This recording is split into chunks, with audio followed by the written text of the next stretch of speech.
Salaataa xahaara malee osoo kan salaannuuti akkamitti deebisuu qabna? Yeroo kam salaata deebisuun dirqama ta'a, yeroo kam dirqama hin taane?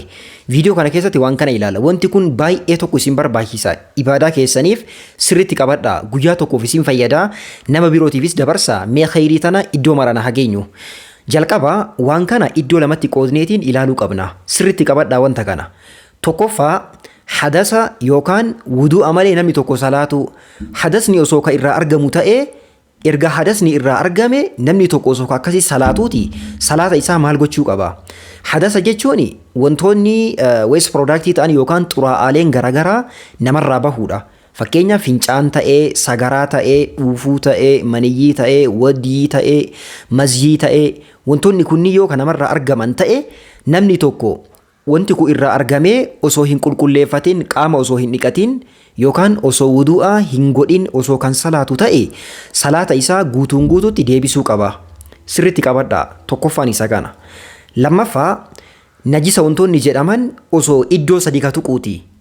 Najisni qaama isaa, uffata isaa, sadaffaan iddoo inni itti salaatu.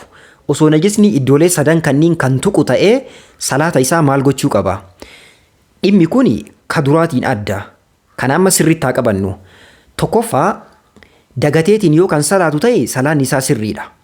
Fakkeenya uffata isaa osoo fincaan tuqee kan jiru ta'e uffata isaa san fincaan tuquu yoo kan hin beekne ta'e salaan isaa sun sirriidha.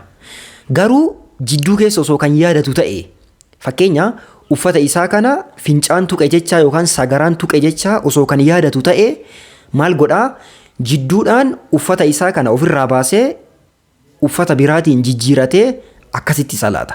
Yookaan uffata biraa godhateetiin uffata kaan ammoo ofirraa deemsisee haala saniin salaataa jechuudha. Beekaa yoo kan salaatu ta'e salaan isaa jalaa bada.